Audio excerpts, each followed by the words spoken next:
will make sense and it will come full circle, I promise. But I'd love to know who you were in the middle school, high school time. So let's start there, man. I was born and raised in a city called Hamilton, Ontario, in Canada. It's about 45-minute drive outside of Toronto, nearby. And in middle school, that's where I mean, just jumping right into it, man, it's where I found depression. It's where depression first was encountered in my life, right? Kind of understanding how like messed up at least my life was, and hence we'll circle back later why I do what I do now, but discovering exactly, how life is. I'm like, oh, damn. I guess my life is very, very different from most people, at least how I felt, grade 6, 7, 8. And I remember grade 5 to grade 6. That was like a very, very sad time in terms of like I was just gaming a lot, getting bullied at school, typical thing, just trying to figure my way out at this new school that I just moved to. And then grade 7 and 8, that's when I was like, okay, I got to take advantage of this. So, you could say I started doing a little bit more gang affiliated stuff. So started getting out of that, trying to build some sort of foundation so that way I could feel confident about myself and my routes at the time with some new friends that I had met were in more like the gang affiliated world. And then that's where I moved, towards that. Started learning more things in the streets, da da da da. And then high school, and to kind of give you guys more context here, born poor, no money at all, mom on welfare, dad on disability. So pretty much money was always like the golden thing, when you're successful, make tons of money, blah, blah, blah, blah. So that was programmed into my mind at a very, very young age. So when I got into high school, funny enough, I watched Ip Man in grade 9, and all I wanted to do was learn Wing Chun, and I wanted to learn this martial arts so bad. I want to go to China. I'm like, I need to make money somehow. And then like, I'm tired of being poor, tired of being broke. I need to make money somehow. And I'm like, I need to learn, go to China and the Wu-Dang Mountains. So I thought I was going to work at a coffee shop, to be honest, or something, but I kept getting declined. And then one day, I had a friend who was selling marijuana at the time in Canada. And I discovered, he was like, Quan, you want to see how I make $20 really quick? Yeah, show me. And he showed it to me. And then I'm like, dude, you just made $20 by selling grass. And he's like, no, it's not really grass, but I was like, oh, and then like that's where my entrepreneurship started out, right? So yeah, basically grade 9 to 12, I did a lot of, street world, but I was still a pretty good, I mean, decent academics and the studies that I enjoyed. Everything else I didn't really care. I was just like, doing whatever. But started making decent amount of money in high school, hustling whatever I could. Um, if the city of Hamilton is listening to this, this is definitely not a true story, but I used to print out bus passes and create fake bus passes, and they got rid of that. So I had to revamp the system, and then I had to print out bus tickets, but none of this really happened. But anyway, so we continued. Continued Allegedly, that. right? Yeah, yeah, just a fairy tale story. But I was just hustling a lot in high school, and I was discovering myself a lot. And through that time of just being in the streets, doing high school, all this stuff, I think one of my greatest gifts early on was understanding that there's a lot more than what meets the eye in terms of what high school was trying to teach you.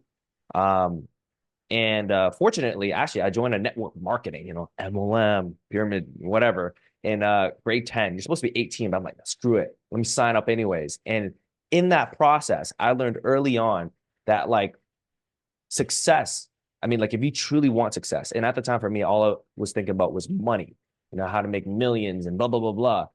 I realized early on that like you're not going to learn it from a professor in university. Like the life that I wanted early on that was programmed to me, it wasn't available on, what studies or what things that I was going to learn later on in university. So I went through all of high school there. And pretty much everybody was getting ready after they graduated and stuff, getting ready for, university. Do you want to be a doctor, engineer? I'm like, I want to be a millionaire. Is there like, a path to a millionaire? No. I'm like, okay, well, I'm not going to go university or college then. I'm not going to go. So and by the way, that street life stuff, I packed it all up, did my decent time in it. Da, da, da. I'm like, dude, I gotta go corporate. I gotta go legal. I gotta like figure this thing out. And while everybody was trying to, figure out where they're gonna apply. I'm like, dude, I'm gonna go out there and figure shit out. So so I packed so anyways, well before I did that, I'll never forget. I worked at a restaurant here at 18, my first job ever at a steakhouse. And we did everything. We worked, da da da da. 2 weeks in, turns out the owner of the restaurant was scamming everybody because it was a freshly opened restaurant. He scammed everybody. We all had to go to like the Labor Board of Ontario, which is where you go to, talk to the government when the owner isn't, paying you or whatever. But this ended up being the greatest thing that happened to me in my adulthood, my young adulthood, because I realized, dude, my first job in this city. And by the way, I kept getting declined. I tried, working at A&W, which is like a hamburger place, and Hmm. decline, Hmm. decline, decline. And finally, my first job, in Hamilton. By the way, I could have made a lot more money by staying in the streets. But finally, my first legal job, freaking serving, food, being a busboy, like get scammed. I'm like, what the hell? What does this mean? And I had one buddy who lived across the country in Edmonton, Alberta. My buddy Sue had, and he's like, dude, we should just go there. Like he's there, right? And he's like, dude, just come here. There's a lot of employment here, which you can, come and experience. Da, da, da. It's much better than where we're from in Hamilton. So I'm like, say no more. Book my ticket, October 11th, 2014. I remember the day off the bat, man.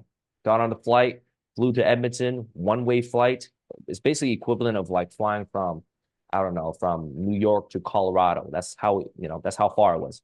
I didn't know anybody there except my buddy. So, and then pretty much the saga of high school, middle school ended, and we moved on to young adulthood, and I figured things out there. So that's kind of what my middle school and high school was.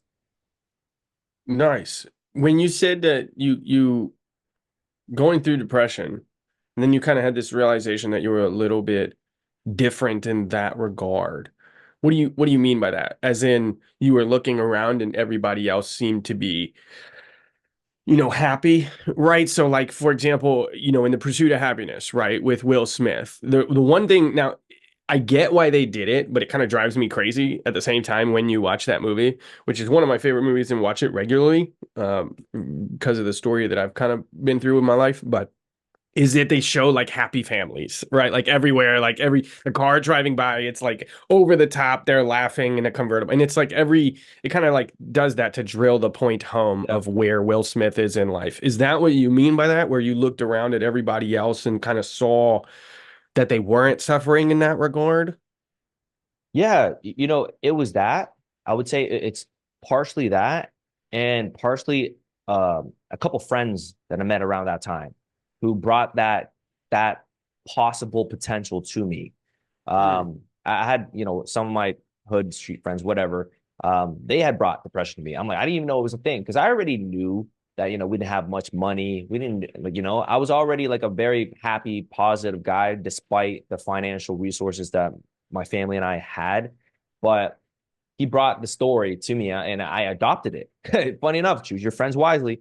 Around that time, I adopted the story because he was depressed and he was in terrible, I mean, not that much of a different from where I was, but how we both perceived it was very, very different. The only thing that had happened was I adopted his belief that I should be mm, depressed, that I should be anxious, and I should be stressed about exactly what's going on in my life. Right. So during that time from grade 6, 7, 8, around that time there, like I slowly adopted his view. Right. And this guy was, on pills, antidepressants, all that stuff, blah, blah, blah, blah, blah. And we hung out a lot and he was just like, I adopted it. But then unfortunately, when I started, going to high school, I was like, dude, this sucks. I'm like, mm. this is not how, like, and I think at the time, how did I get out of it? I think at the time I was just watching some cool YouTubers at the time, and I see some influences, and I was like, this is how you should be. Because I'm Mm. like, some people had the same stories I had, or like very coming from a shitty upbringing, whatever, and then they made it out. They felt confident and all that. I'm like, I don't want to subscribe to this story anymore. So me and that guy, I mean, we were still friends, but like I unsubscribed from that story. I started building a different story for myself in high school. And then, just from me doing so, that me and that person actually started separating as a friend. Hmm. But Hmm. that's a whole Hmm. nother story of repellent and polarity there. But that's how it happened, man. That's how I picked it up. Okay. And now let's fast forward all the way to that 2020 time, which is where I think more of your public story starts. Yeah. A little more. What goes on from the time where we left off to the 2020 time in your life? Like this is Yeah. just a general trying to improve, what can I do, seeking knowledge kind of thing. Yeah. Yeah. So let's connect it to Hmm. right after I flew to Edmonton. So when I flew to Edmonton, freshly, 18, I had a buddy. We went to this big mall. One it used to be the biggest mall in North America called West Edmonton Mall. Had a water park, shooting range, casino, everything inside. And Wow. I'm like, okay. I started handing resumes everywhere and everywhere called me. I'm like, what the hell? Everyone wants to hire me. I'm like, Yeah, this is yeah. different, right? I'm like, where do I go? I'm like, where the chicks are at. So like I was trying to find where all the hot chicks were. And it was all clothing stores. Da, da, da, da. I did that for a couple of months, but terrible managers. And then I realized, and and I'm selling good, right? And so basically, I'm selling good. I got into sales, but before I jump into how I climbed that ladder and became what you would say successful in that realm, um, I tried my best to find a place to live in Edmonton when I first got there. Me and my buddy, we were allowed like 2 months in his mom's basement, stuff like that. After that, we were on our own. And this is during the winter. So remember, I went October 11th, 2014. So in Edmonton, Alberta, by the way, is known to have crazy blizzards. So we went, and I remember trying to find a place to rent. Just, me and my buddies and stuff like that, trying to find a place to rent. And here's what I learned. Nobody is willing to rent out their home or their apartment, whatever, to somebody with no credit. And me, I Mm. technically didn't even exist. I didn't have no credit cards, no nothing. I had cash. I had some cash. I had just enough cash to get my own place, by the way. It's just so people don't think I brought like a crap load of cash, but I had just enough to get my own place, the deposit, whatever, da da da. Nobody wanted to pick me up and my buddy. And then finally, there's somebody who did it. Long story short, ended up being a scam and took a big portion of my cash flow. And now I'm like, damn, okay, took a big portion. And remind you guys, just to remind you guys, not even to remind, but to share with you, before I went to Edmonton, before I flew across the country on my own and stuff like that, I had a lot of doubters. I had a lot of friends, even teachers, are like, why are you doing this? The naysayers, as you could say, where they were like, dude, just go to college, just go to university. Like, why fly to that cold place and da da da da when you have a path here that's already ready for you? I'm like, dude, what I want is way different from what you want. And Mm. if I were to try to go the same path as you, like we're just gonna go in the same place. And also, I had a lot of older friends where I seen them, they did go to university, they did go to college, and guess what? I see them switching courses and programs every year. They don't know what the hell they want, and I seen that path already. I predicted exactly where it would go, and I'm like, I don't want to be a part of that. Let me go figure this out on my other own. So, anyways, with all that in mind, when I went there and I got scammed and a lot of the money was gone at that time, I was like devastated because now the thoughts of like, Quan, like you should have just went to college. You should have just went to, university. You should have just did all these things. But, you know, there was a piece of that. And I thought about that. I'm like, dude, if I go back home, because I've only been here for like 2 months, if I go back home, what fool, what fool would I be? What kind of fool would I be? And almost the shame and the embarrassment that killed me way more. That Mm. potential of shame and embarrassment killed me way more than just sticking it out. I'm like, I can't.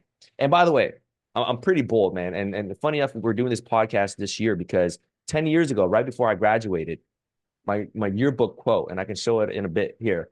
Right before I left high school, I said, I'm going to be the richest one in this book. I wrote, I'm It's going to be the amazing. richest one in this book. And I'm like, I got to live that dream. I got to live that, Uh, that stuff. uh, So that night, I was very, sad, obviously, when that happened. I got scammed. I'll never forget. Went to a football field, blizzard, snow, me and my buddy bought a bottle of brandy. I'm crushing it with them. And I'm just in tears. I'm like, dude, nobody wants to, yeah, pick us up. yeah. Eventually it happened. The next day, I just kept trying no matter what. And just now, instead of applying, I'm actually talking to the landlord and trying to give him my story. I'm like, dude, here's my story. Da da da Yeah, da. yeah. Next, he's like, okay, well, I'm gonna need 3 months in advance, and that's like literally all the cash I had left. And I'm like, screw it, let's do it. Mm. Long story short, got it. Now I have a place. Okay, so moving back to the story of finding jobs, da da da. Eventually, I discovered sales. I got into telecommunication sales, did pretty good, got promoted to like the youngest manager at 19, literally in 4 or 5 months. Rise up the ranks of the corporate world. Did very, very good in that aspect. And then before you know it, I hit another ceiling. I'm like, okay, I did like literally the most that I could do in this corporate world. I made it where all the 30, 40, 50-year-old people were at, and I'm like this young guy. And I think one of my proudest moments, it was like building enough credit and all that stuff. Bought my mom a house at 19, right before I turned 20. It was March 2016. But yeah, did all that. And I'm like, dude, what's next? Is this it? Am I just gonna Mm, be clocking in, clocking out, you know, mm, making like 80K a year? I'm like, to most people, like that was cool, right? But I'm like, but this is not a million, And there's a part of me that was like, dude, just it's all good. You're already doing better than everybody who's still in college, still in university, all your friends. But I'm like, no, and I just had this inner feeling that you got to do more, right? mm. And then the next phase of my life was seeing some of these like online millionaires and people learning how to make money online. Before, making money online was cool because that only Yeah, became cool yeah, after COVID, right? yeah, But yeah. I discovered it in 2017, right? Around 2017, I just started discovering that. I'm like, dude, you can make money online because I went to my first adult trip, right, to Vietnam in 2016 with that friend I was telling you about that I lived with. So we went to Vietnam and I caught the travel bug. I'm like, I need to keep doing this, but I can't keep on doing it in a way of like, I got to get 2 weeks approved every year. And I only get to do this, what, twice Mhm. a year? No, I'm Mm, like, dude, there's people who are doing it every day and they're not doing it as a mm. vacation. They're doing it as a lifestyle. And I'm like, Yeah, okay, I need to convert that, right? I need to figure it out. Um, so I started exploring it, da da da. And then one cool day in March of 2017, I did a tab of acid, and for the first time, allegedly. allegedly, a tab of LSD apparently, and it was the most inspirational thing that I've ever done. And I know Mm, people can talk about psychedelics, da da da, all that stuff. I did it, and I literally seen how my life should be, how I wanted mm, to be in the next couple of years, traveling, documenting a lot of cool things. And some people know me by this, but around that time, right after I did that trip, I went to Thailand. I bought a camera, I bought a bunch of things, and I told myself I'm gonna do videography for a little while, express my art, and just travel and just film everything. That's why if you see a lot of my content, you can see it's like hmm pretty good quality, even like the setup here is hmm because I Yeah, I started yeah, learning yeah, the art of videography. So I got into that. yeah. But I knew I wasn't gonna be a millionaire, with videography. So then I'm like, hey, well, I need to start getting clients. And Mm, through working with clients, I'm like, okay, well, what kind of clients do I want? Do I want just regular mm. people? I'm like, dude, I gotta work with millionaires. That's what I gotta do. I gotta figure out shoot videos for millionaires. That's the best way to Yeah, do yeah, it. yeah. And that'll lead me to the story how I met one of the greatest people or influences in my life that has helped me tremendously to bring me to where I am today. It got me in contact with a guy named Oliver Nino on Instagram. He's known as the spiritual activator, Okay. and he's healer, worked with celebrities, a lot of big Yeah, people. yeah, yeah. And at the time, Sounds really familiar. me and him and I connected, and he needed a videographer. Long story short, I flew to Dallas, ended up living in Dallas with him, and then I started just seeing everything that he was doing, Mm, right? And he was impacting the world, helping others, da da da. And I've always enjoyed doing that. And one of the reasons why I did so good in the corporate world is because I just had a natural knack for leadership and influencing and helping and providing, results. And anyways, I seen all that, and I'm like, this is it. This mm. is it. They're making money online. I need to make money online. I need to figure this thing out. So I went through the whole journey of figuring out how to do it, everything, not Yeah, coaching yet, yeah, which we'll yeah. get to a little bit later on. Not coaching yet, but there were so many methods. I read, the 4 Hour Work Week by Tim Ferriss. I'm like, okay, cool. Like I'm Yeah. trying to get this out so I can exit the corporate world. Tried a bunch of things, tried multiple failures. I mean, I tried like 7 different businesses, right? Before I even like had some sort of success. Tried, drop shipping, Amazon FBA, and I tried affiliate marketing. I tried so many things anybody, who's been on this journey can understand. And then around 2021, that's when I finally hit my stride, right? Mm, I hit my stride. And that stride actually wasn't even like owning my own business exactly. It was more of entrepreneurship than entrepreneurship at the time. But Highly underrated for the yes, record. Most extremely underrated. like a large percentage of the Forbes list is done, it has been made through entrepreneurship, like the vast majority of them, Yes. right? Like for real. Yeah. Go ahead. Sorry. No, no worries at all. Highly underrated. And entrepreneurship just really means you're providing extreme value to a company that already has the systems in place and everything. And you know, you're a very valuable player. And I realize a lot of people who were entrepreneurs and who were business owners, the successful ones started off in some sort of entrepreneurship in a different Yeah. company, and they 100%. brought Or everything they learned acquired. Yeah. 100%. 1000%. Yeah. And I Yeah. realized that like God, the universe, and I'm sure we'll get a little spiritual soon, but like he didn't give me that opportunity. I didn't succeed right away in my businesses. It's because I still Hmm. had many skills to learn. I still had many Mm. things to, you know, really bring on to my skill sets and my toolbox. And I got into something called high ticket sales. Hmm. If anybody knows, and then basically it's just basically helping a company sell and share their services or products and stuff like that. And I got into something with really good alignment of coaching, of leadership, spirituality, all that stuff.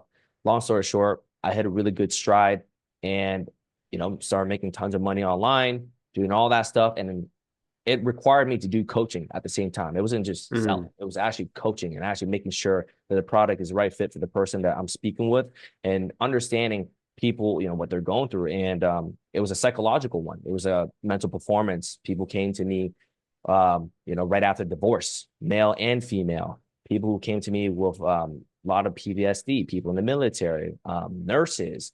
During COVID, it had so many things. I spoke with doctors and lawyers. We worked with Mm. even like therapists. We even work with mental therapists and psychotherapists and psychologists and psychiatrists, like literally everything. And I got a really good glimpse on actually how to communicate and how to work with all these people. And I would give a big, you know, portion, or I would contribute a lot of my skills now because of being able to consult and speaking with many of those people during that time. So, and pretty much that was another phase, and now I'm in a different phase where it's gonna be my own personal branding. Everything that I'm Mm. doing right now is just literally the rebranding, the new Hmm. Hmm. beginning Hmm. of Hmm. everything on my own, and that literally, I mean, I hope that was clear for everybody. That literally was from 18 to all the way now.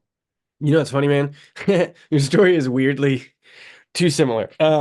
It's funny, you know, if you like go back on any of my social media, you'll literally see like a lot of posts and then like 2, 3 years, nothing.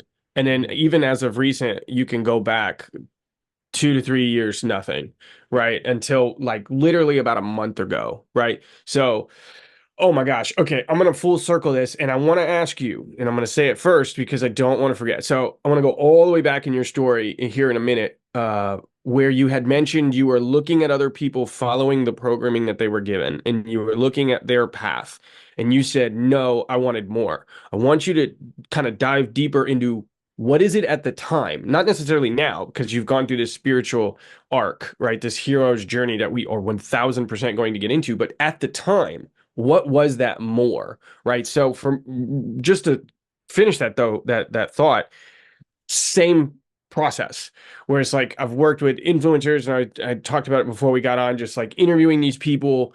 Um, I won't name his name out of respect. I really wish I could, but the first interview I ever did was like 2014, and he was a multi-Emmy award winning artist, and he's like, dude, and he's an old gentleman, all gray hair, and literally at the end of the interview, he's like, "This is one of the best interviews I've ever done in my life." And I was like, "What do you mean?" And he's like, "You will be shocked. Like after 40, 50 years in this industry, the dumb questions you like, do you love music?" And you're like, "What?" Like the dumb question. He's like, "Not for some reason." At the time, I was like 18. But there was a natural proclivity to that. And it sounds like all of these mistakes, when you talk about like 4 hour work week, which is behind me, you know, all of these mistakes was in order to find the business that aligned with Yep. you. And I made a long form video that's not even released yet about alignment and how I think it is misunderstood, completely misunderstood. But I won't go down that road because I could go down like a big rabbit hole on it.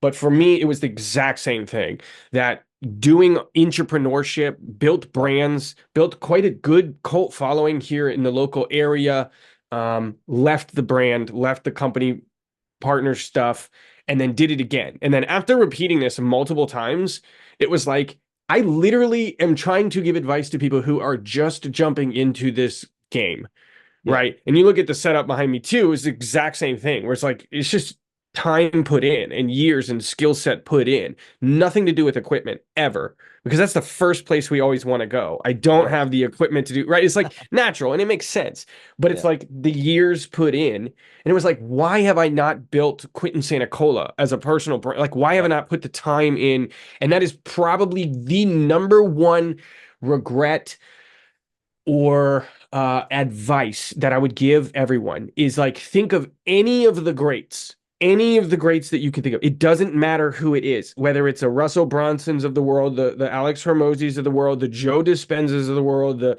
anybody whatsoever, even Arturo Henriquez, which I'll talk a little bit more about later, who talked about buying your way into entrepreneurship. That's how I got into buying businesses.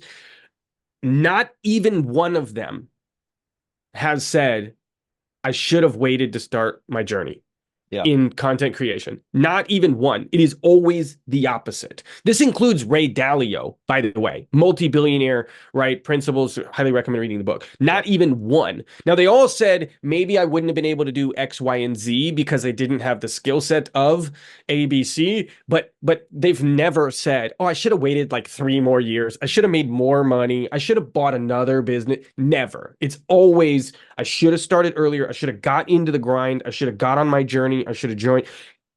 10 years later, I would literally be one of, I know some of these people, like personally, in behind me on the shelf. And every single one of them was like, why did you not keep going? Like, Yeah. why did you stop the wanderer?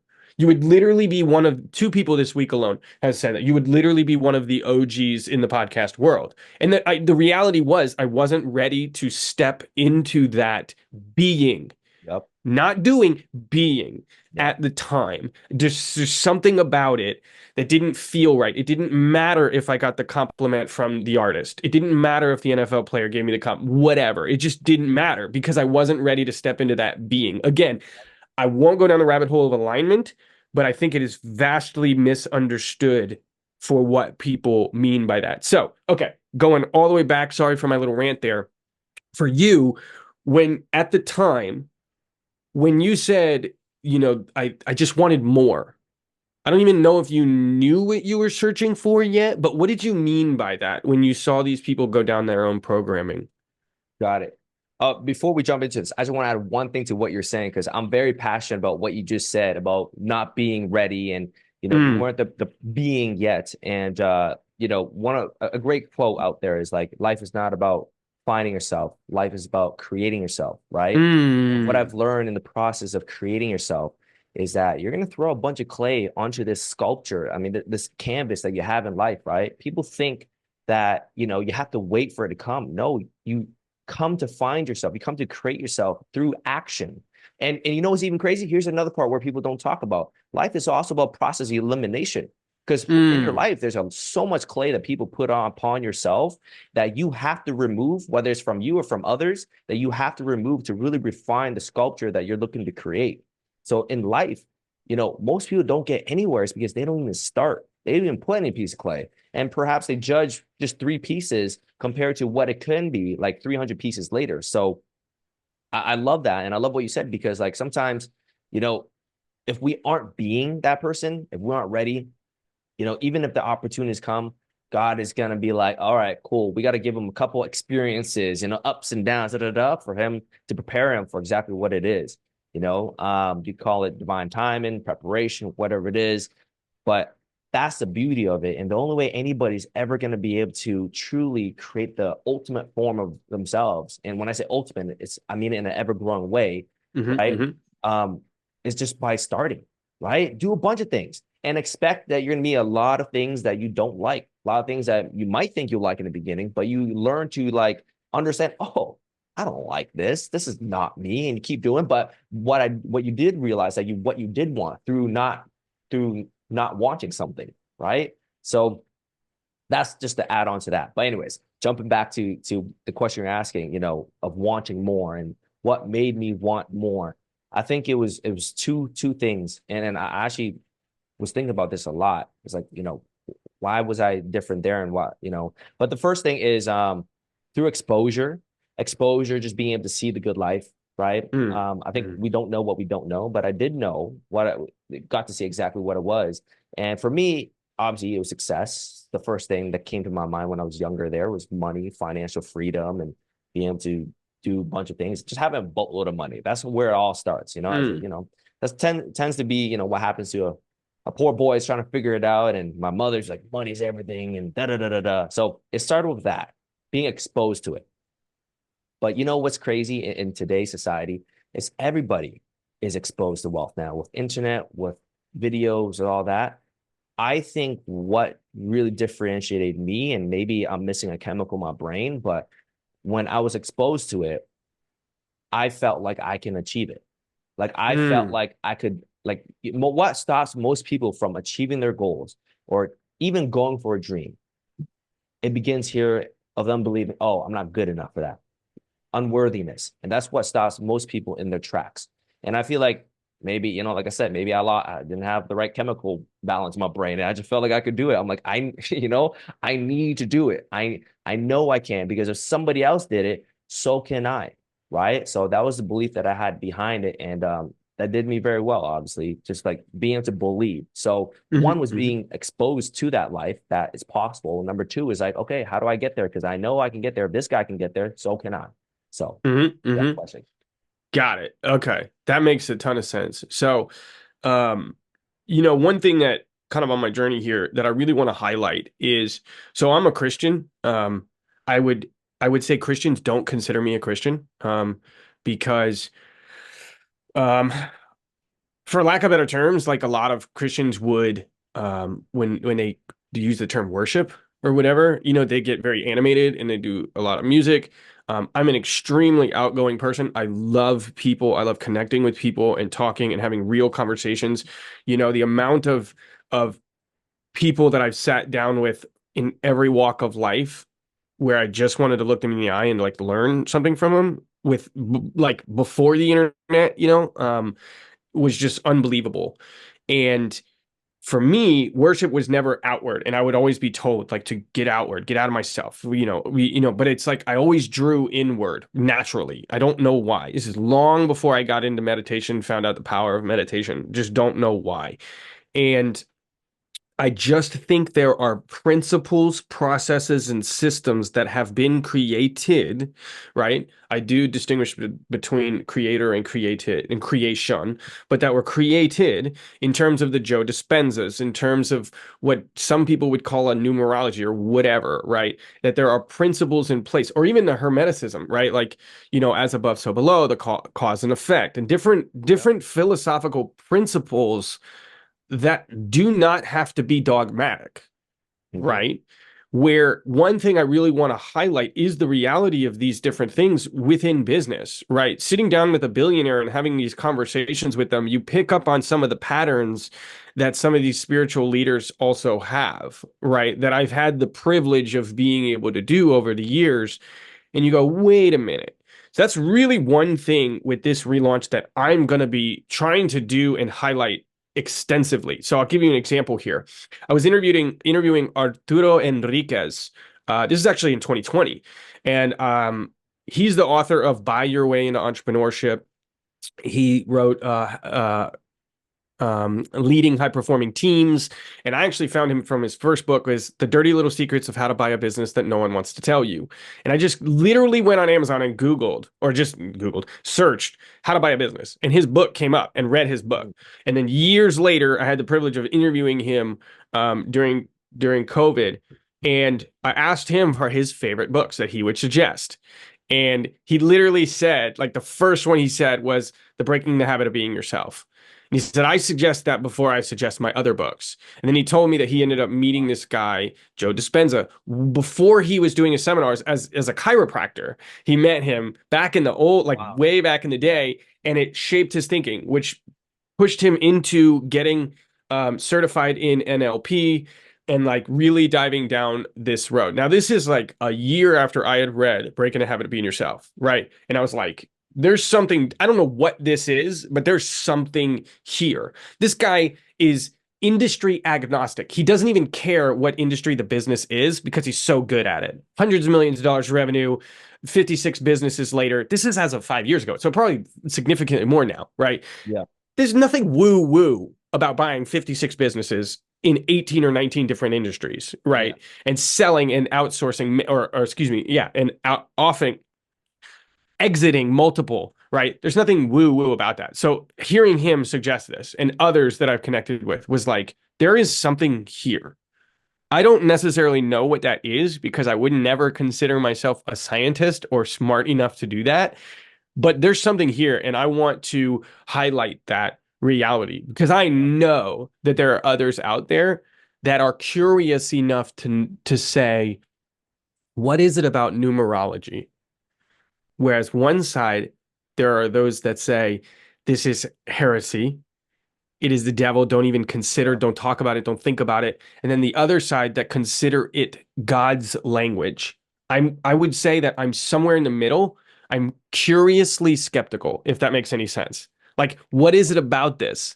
What's going on here? This seems like a principle. If it's being repeated over and over for thousands of years all over the world, and I'm living in Okinawa now. I've had the privilege of living on multiple hemispheres, and you go, if this is being repeated, including in the Nordic when I was living in Scotland, connecting with those people. By the way, I had this shaped my thinking growing up. I literally met someone and I'm like, "What faith are you?" And he literally said, like, "I believe in Thor."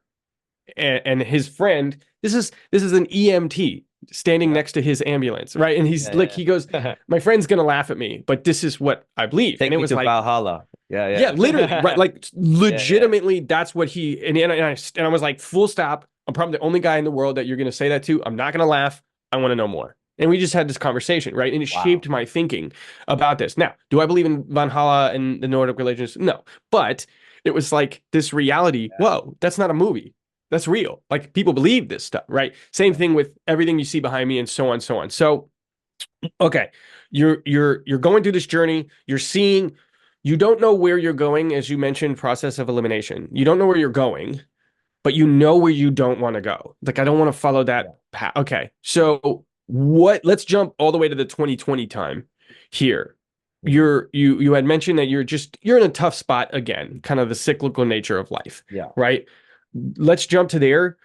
How does this go? How do you get introduced to Joe's book, Joe's work, and how did you accept it when you first heard it? So for me, it was a very um skeptical, curious, right? I was like, Yeah. let me see this, right? Because The Secret had already come. This is 15, 20 years ago, like The Secret, and I'm like, okay, wait a minute. Something's a little weird about this one. Bring me there. Yeah. You know, I think, as I'm thinking back to the journey of this spiritual hero journey, right? Trying to understand religion and spiritual modalities from a bunch of different people and whatnot. I would say I always knew that there was this energy or some sort of source. I always felt it, that it existed. But before I tap into how I learned, with it through Joe as well, I just want to give Mm, credit where it's due is like my really good mentor and friend, that person I was shooting videography for. Um, he's really deep into this work. And I always say I have two great mentors in my life.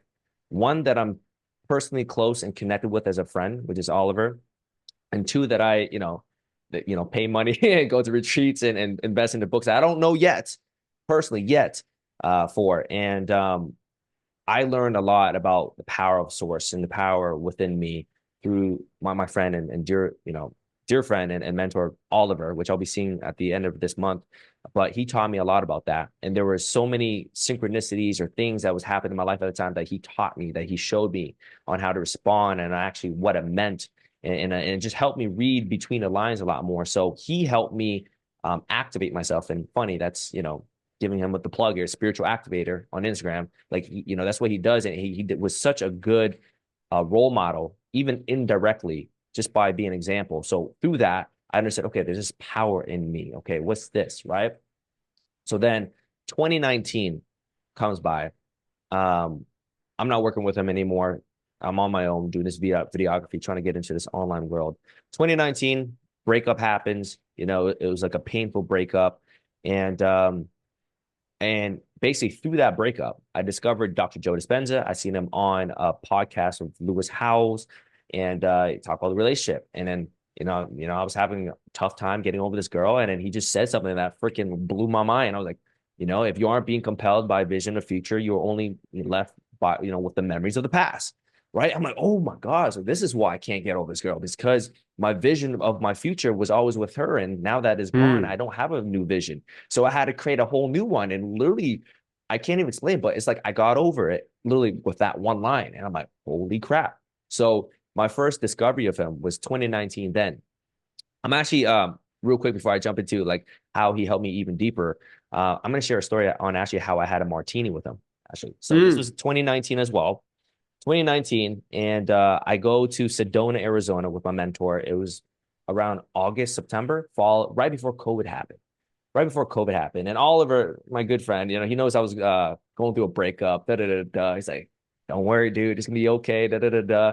So he flies me out he was having his own retreat in Sedona, and he needed videographers. He's like, yo, can you help? Da, da, da. Like, yeah, boom, I came down, I helped out. And then he always asked me this. And I feel like this is the greatest thing that you can ever ask as a mentor, as a dear friend, is you should always ask the people who are around you, like, who are you listening to? And he Mm. asked me that a lot throughout the years. He's like, who are you listening to right now? And I said, Dr. Joe. And then Oliver's assistant, Malia at the time, and she's like, oh, I think he's actually having a retreat here at the same time as us, actually nearby. And I'm like, really? That's freaking bomb. But anyways, so the retreat ends, and then one night after the retreat, we're like, hey, let's go to this restaurant. It's called Che Achi, right? Che Achi. It's in Sedona, and we had a reservation, I believe, for 7:30, and we were gonna go to our friend's house at 6 o'clock to meet out, hang out by the fire before the restaurant reservation.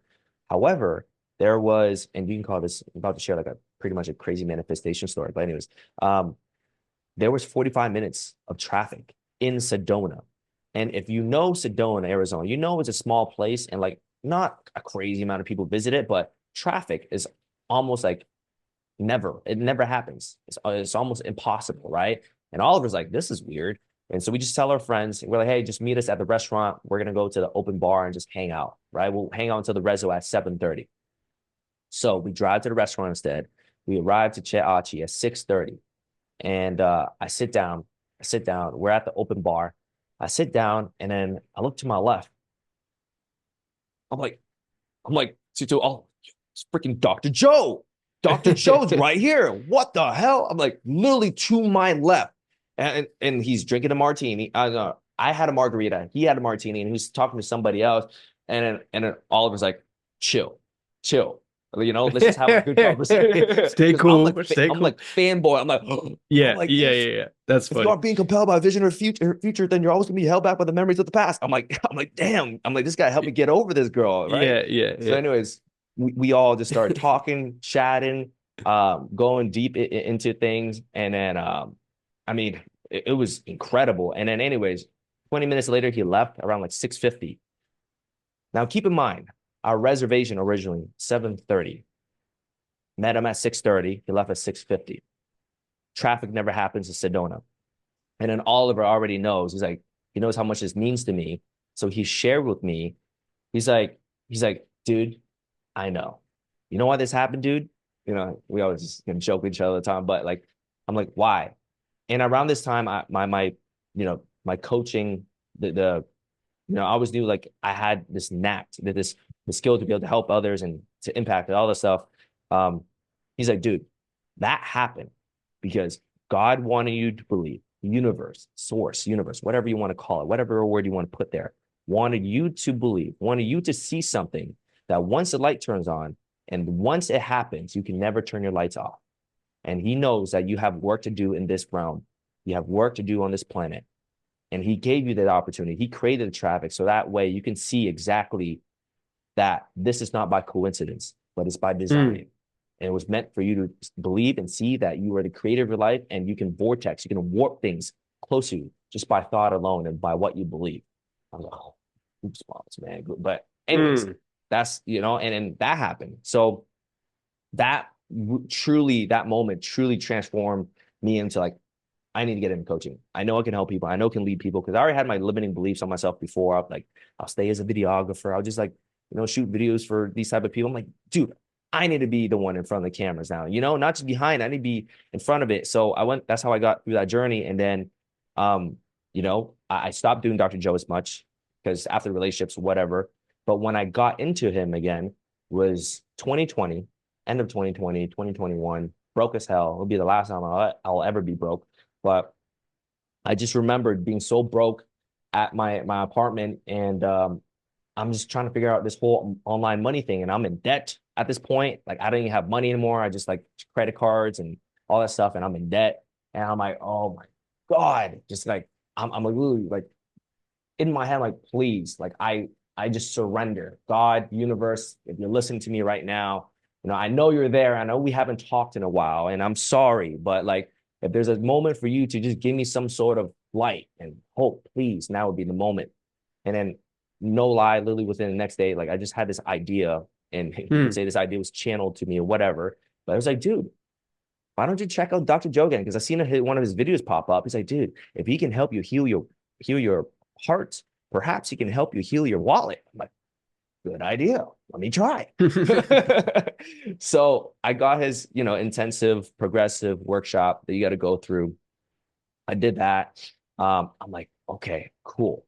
And this was the most difficult stage where like I had to connect with my highest version, how to figure out how to make money, how to do all this stuff.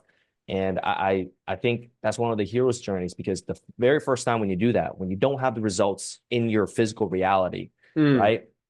It's very hard to create that energy and frequency inside of your head because how can you experience that, right? But I started doing his work, practicing his work over and over and over again. I have a whole video on this on my YouTube channel, how I manifested $250,000 doing Dr. Joe meditations. And I did it.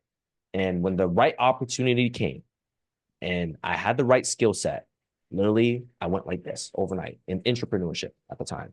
Literally went like this overnight. And that's how I got into his work. Later on, actually this year, I had some health things too. So I believe we have three pillars in life: health, wealth, relationships.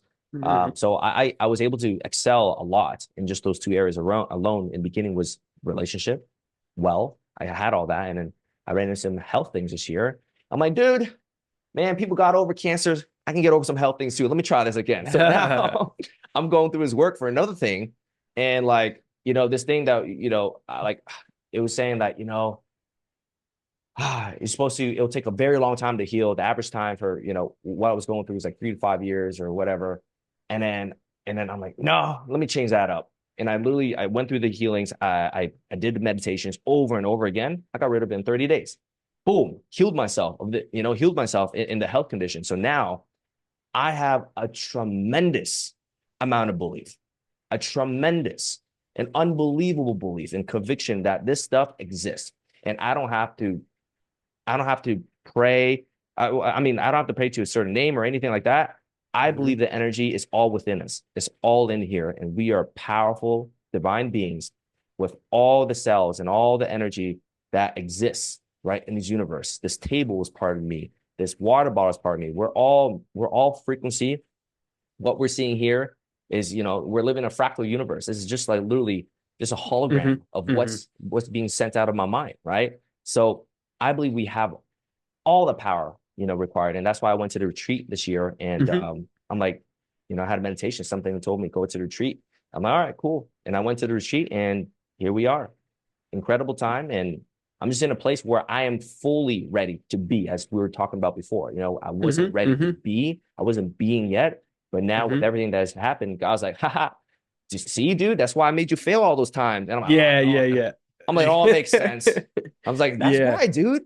Because the young me is like supposed to be be a super successful guy a long time ago, but God's like, don't worry, bro. Still got a long life, man. I know it was a little bit delayed, but you had to learn some things. And I'm like, all right, you true, you're right. All right. Thanks for being around. And now I would say my connection with God, universe, and my just connection to it, um, is stronger than ever, and it's beautiful. And I talk to him every day. It's crazy because, when what you're describing again is so similar, but at the same time, it seems like this happens quite often, right? So like even if you dive into the Bible, right? And again, I won't go down into the rabbit hole of revelations that I believe has already happened. There's a great book called A Personal Revelation where it breaks down the symbology. It breaks down the symbolism behind everything in hyper detail. And I've never met anyone, they'll write him off because of the dogma in today's world, but I've never met anyone stand toe to toe with him. And the guy that wrote the book is a really, really good friend of mine that I grew up with my whole life. I highly recommend everybody read that. But because even if you're a non-Christian, it's very relevant to you. But even in Revelations, with the dogmatic view, is that we find kind of the utopia or the peace Mhm. for 1,000 years, and then we betray God again, and it's like this cyclical nature that you see every single time. So even for myself, right, diving into Joe's work, I mean, like, so I found it, dove into his work, and was like, yo, whoa. Like, I don't know what this is, but this is like real. This is amazing. This is significant. And then I meet these entrepreneurs that were influenced by him later. And I'm like, there's nothing woo woo about these people at all. Like, holy crap.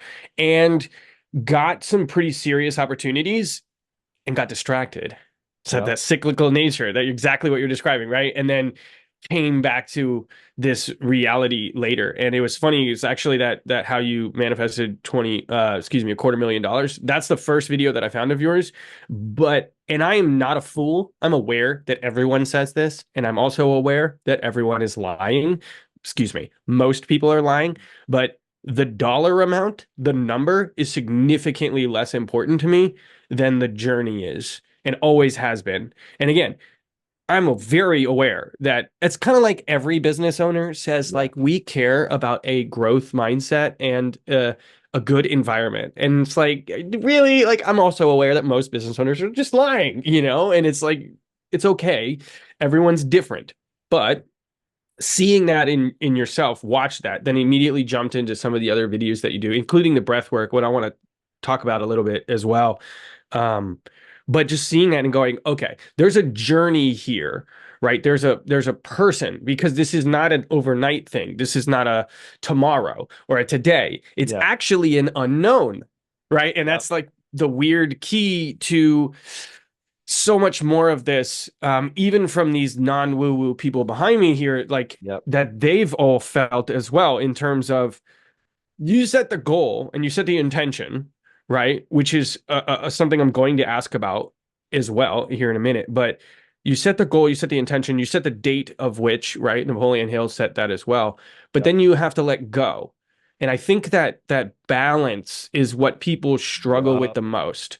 How do I have a desire for something when I am supposed to live as if I already have this thing? Like, what is that balance? And I think for me, the only way to do that is in a continuous state of remembering and a continuous state of reminding myself, Yep. if that makes any sense. I have to constantly. So I just finished my fourth calendar. I can't recommend enough. Nobody cares today. People will care 5, 10 years from now. I've done this enough to know how this works.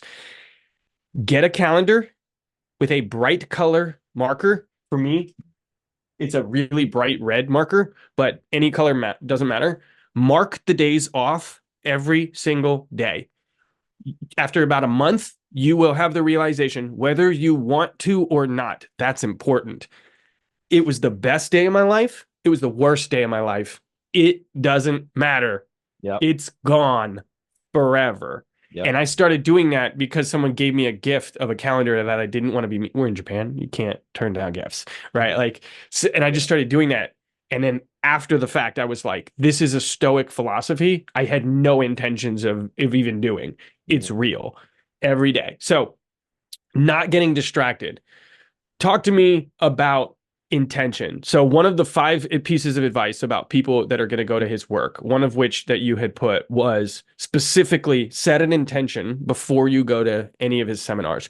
What do Yep. you mean by that in terms of like what do you personally in your journey want to get out of it? So like pretend you wanted to make bajillions of dollars, Yeah. gazillions. It's like set that intention beforehand. Is that what you mean? Or set the intention to go all in? Like what do you mean specifically about that? Well, I think the intention to go all in should be a no-brainer. That should always Mm, be the place where you come from, right? But the first thing is the intention. Like the best way for me to explain this is by giving like an analogy. Let's just mhm. say you go to a restaurant, a great restaurant, and the server comes up to you and they're like, "Okay, hello, sir. Here's a menu. What would you like?" You said, "Give me a minute." Okay. Now you're waiting, looking at everything that you could potentially get, you could intend for. There's so many intentions you can have to be a billionaire, to meet the love of your life, to regain your health, whatever it is. No matter what you do, the server will only come back if you know what you're going to order. Mm, They're only going to come back when you know what you're got going to it. order. Otherwise, you know what's going to happen for you? And this is where people, Napoleon Hill talks about it in the book Outwitting the Devil, is when people drifters. When people drift is when they don't know exactly what they want, so they drift away from the goals. And there are most people in their lives are zombies and they're drifters. And when I say intention, something just as little as health or relationships or anything like that, that's all that matters. Just set some sort of order. Ordering something is better than nothing, because if you don't order something for yourself, somebody will order something for you. And most of the time that won't be in the highest, interest of you. If you're Mm. not if you're not committed to anything, people will give commitments to you and you'll be a living So how life. do you find that balance then? That balance that I was referencing of how do I desire something Yep. that I don't have, but simultaneously live as though I have? Like, how do you do that? Personally, how do you do that? So personally, how I do it Hmm. is have the intention of knowing exactly, not, you don't have to get down to the T, but knowing what you do want. Okay. And I'll give an example. Let's just say, you want to make a whole ton of money. Okay, cool. What are the sub intentions? If you want to make a whole lot of money, okay, I have sub intentions. Okay. One, I want to have a business where I can work from anywhere I want in the world. Okay. Two, I want to make minimum X, Y, and Z dollars. Okay. So now you have a condition of what you want, how you want it, how much you want, and you can write another condition, be like, and I don't want to do anything that I don't love. Okay, cool. Mm. You have the intention. Now you have the sub intentions, right?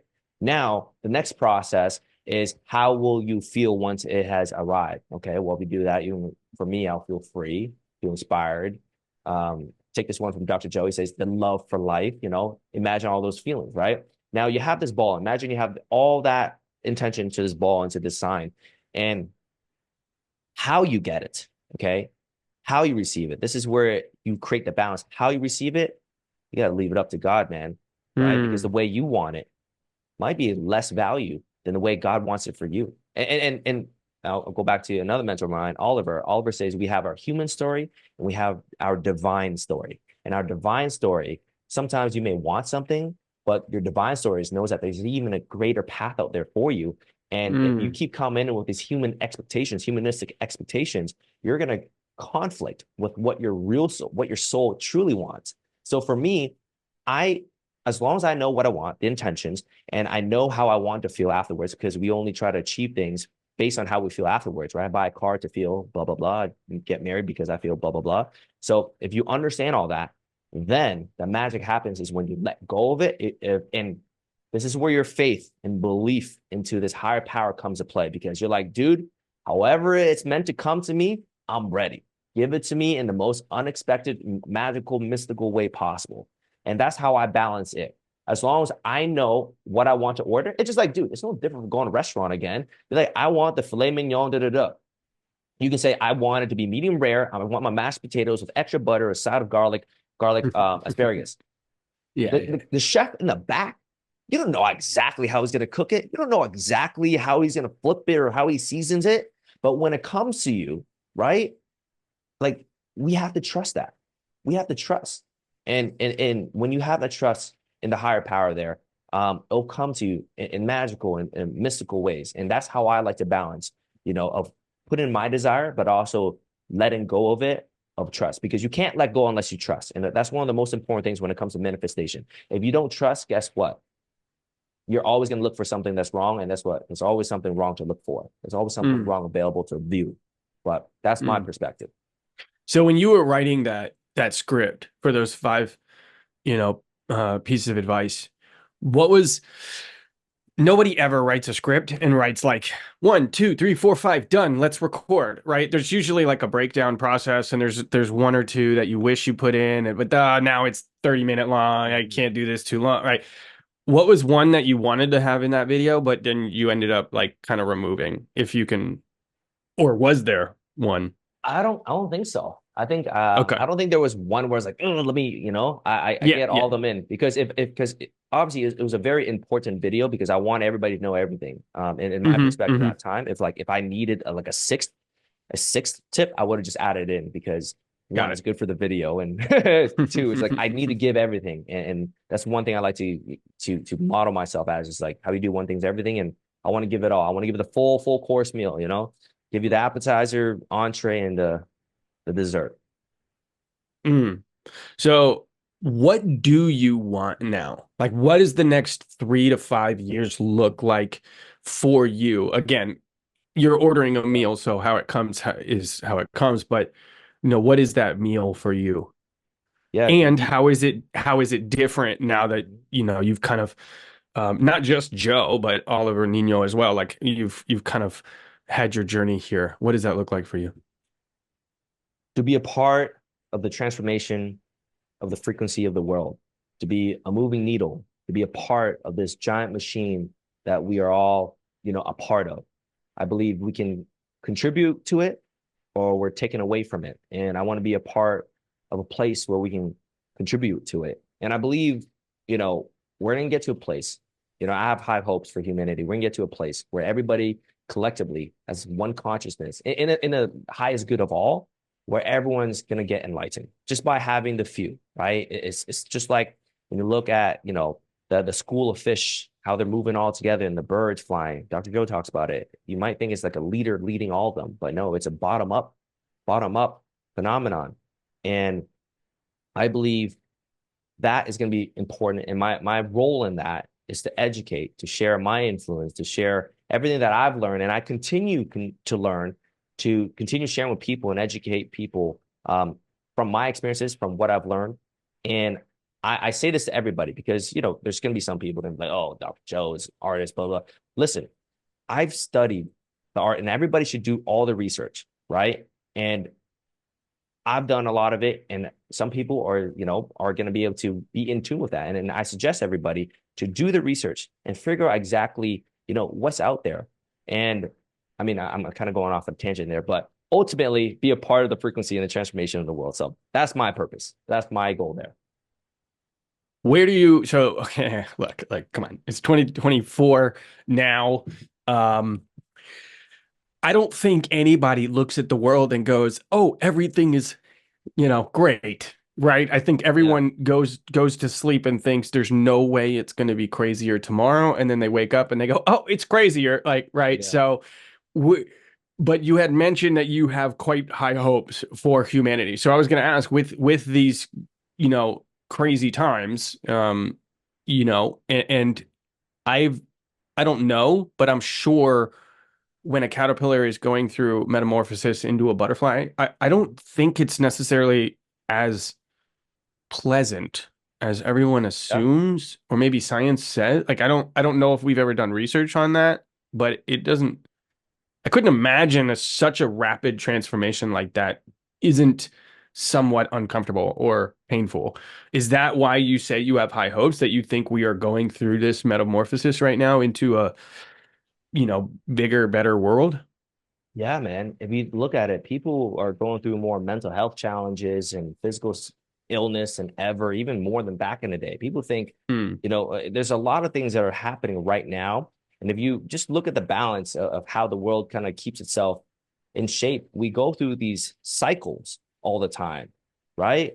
Good times, bad times, all that stuff. And I believe that, like, we're starting to come into this place where everyone's starting to become a lot more aware, their Hmm. nations, their countries, their cultures.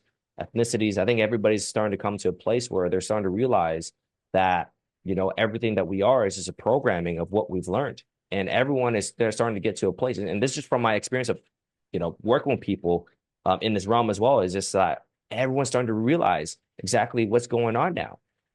Maybe not as fast as we would like, but I believe the page is starting to flip in that sense. And that's why I'm so passionate about wanting to be a part of that push now, because if we all do it together and we realize that we have the power within us, nothing is ever going to make us doubt ourselves ever again, because the power's already there.